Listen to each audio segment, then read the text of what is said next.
Hola gente, les quiero mostrar cómo hacer una aplicación o un servicio web en un proyecto web y luego crear otro proyecto web separado para poder consumir ese servicio web. Esto les podría servir o ayudar para cuando tengan que hacer su calculadora o cualquier otro tipo de proyectos en este curso que ya se nos vienen encima. Lo primero que voy a hacer es crear entonces un proyecto web en archivo, nuevo proyecto, Java Web y Web Application. Siguiente. Y como aquí es donde vamos a tener nuestro servicio web, lo voy a llamar servicios web. Y pongámosle, sí, servicios web está bien. Next. Y el servidor, que sea Glassfish, aunque cualquier otro, el Tomcat les podría funcionar. Terminar. Y tenemos lista la aplicación. Ahora, el IDE que estamos utilizando es NetBeans, que es el que se utiliza en el curso de Fundamentos de Programación Web. En este caso vamos a probar que el servicio web funcione. Como lo voy a correr, debería abrirse entonces el Google Chrome, el Glassfish debería inicializarse y todo esto simple y sencillamente para ver si esta aplicación funciona, que NetBeans me esté funcionando bien, justo porque lo acabo de abrir. Bueno, mientras se carga, vale, se cargó. Y perfecto, aquí me carga lo que tiene el index, que es to do write content, que es esta parte de acá, que es lo que me dice eso. Perfecto. Ahora, para crear nuestro servicio web es muy sencillo, nada más en la aplicación, clic derecho, nuevo y web service. Le ponemos el nombre, mi servicio, aquí, mi primer servicio y en paquete, vamos a poner aquí, tal vez paquete, servicio web, terminar. Ya con eso, NetBeans entonces nos genera una carpeta acá que se llama web service, que tiene la información de mi servicio web. Voy a salvar el index que ya no lo voy a utilizar más.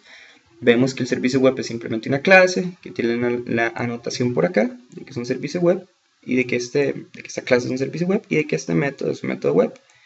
Además de una anotación acá para el parámetro que recibe, por ejemplo, este método que NetBeans me crea por defecto. Si quisiéramos probar cómo funciona esto, si quisiéramos consumirlo a manera de prueba, nada más le damos clic derecho acá y probar servicio. Posiblemente esto nos dé un error. En algunos casos da error si el proyecto no se ha inicializado. Si ustedes les dieron error, nada más vienen acá y dan clic en Deploy, esperan un par de segundos y ahora sí después intentan hacer la prueba de la aplicación. Aquí está el campo del método web que se llama Hello, que es este de acá, el que vamos a probar, y dice que escribamos acá algo. Por ejemplo, voy a escribir aquí world para hacer el Hello World, Enter, y vemos como mi aplicación envía este valor y regresa esto de acá, Hello World. Mencionar aquí rápidamente que la funcionalidad y el potencial, veámoslo así, de los servicios web es la forma en que se comunican, que es por medio de XML. Eso quiere decir que se envía una request, una petición en este formato, donde podemos enviar diferentes parámetros.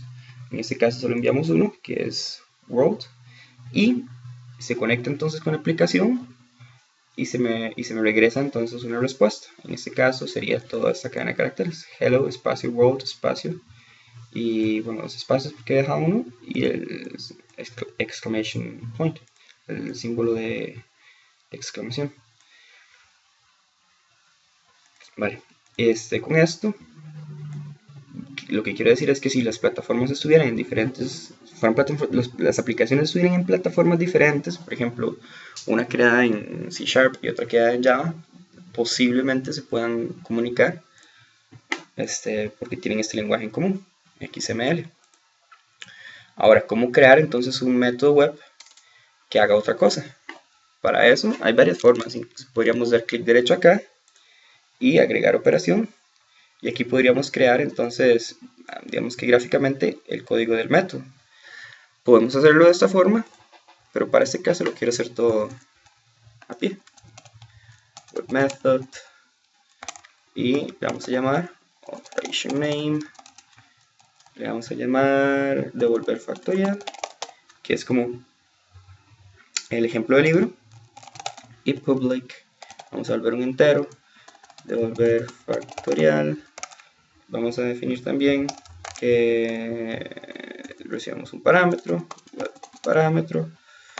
y ese parámetro va a tener un nombre, se va a llamar número, y aquí lo vamos a definir que es un entero y que lo vamos a tratar dentro del cuerpo del método como con esta palabra número, y vamos a calcular entonces el factorial. Lo vamos a calcular de forma recursiva. Primero vamos a crear el caso base, que es si ese número fuera 0, que se me regrese o que me devuelva el valor 1. Eso por la definición de factorial. Factorial de 0 es 1.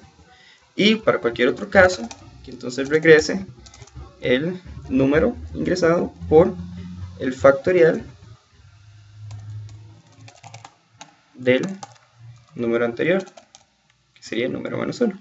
Este método ya me debería funcionar relativamente. Ahora vamos a ver por qué. Para que NetBeans lo reconozca hay que guardar los cambios y vemos que aquí nos va a aparecer el método. Perfecto, ya nos aparece el método y lo podemos ahora probar. En el taller en Gradia vimos que si ese método que está acá lo manejamos para números pequeños, por ejemplo 5, funciona bien.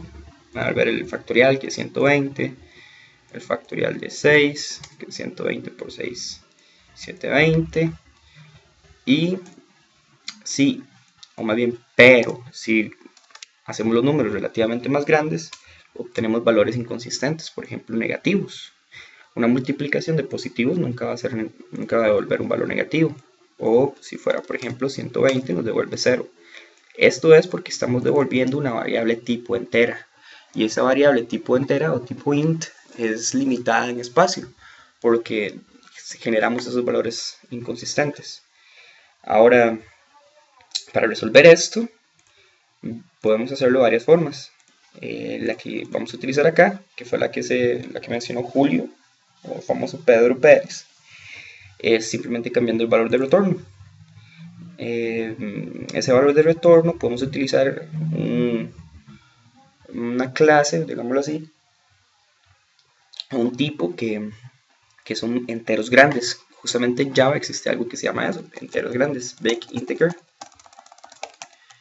que son parte de la librería java.math.bigInteger. Como importarla, ya la podemos utilizar. Ahora vemos que hay que modificar el método, el cuerpo del método, para poder implementarlo. En lugar de devolver un 1 entero, hay que devolver un 1 big integer para mantener la consistencia. Integer.one, ya esa línea de código está bien, y aquí hay que hacer un cast a este número, que es un entero, hay que castearlo a big integer, y se castea de esta forma: big integer.value of, y aquí, bueno, NetBeans me genera un poco de código, y ya tenemos este número que es entero, ya está casteado big integer. Y ahora la diferencia o el detalle es que con los big integers no se utiliza el operador, ese operador de asterisco para multiplicar, sino que se utiliza un método que es multiply, y pues mandamos esto de acá, todo este argumento, y listo, ya ese método quedó completo. Si guardamos los cambios y probamos este servicio web, vemos que si agregamos por ejemplo 20, ya tenemos un valor consistente. Y si probamos con, por ejemplo, números más grandes, por ejemplo con 120, vemos que podemos manejar ya números mucho más grandes. Por ahora, eso es lo que hemos hecho. Hemos creado una aplicación web, hemos creado un servicio web, que hemos creado un método web que que calcula el factorial. Hemos mejorado un poquitito el código del ejemplo anterior para que sea un poco más consistente en unas pocas líneas de código. Sin embargo, aún no lo hemos consumido. En el siguiente video vamos a consumir este servicio web en otra aplicación web.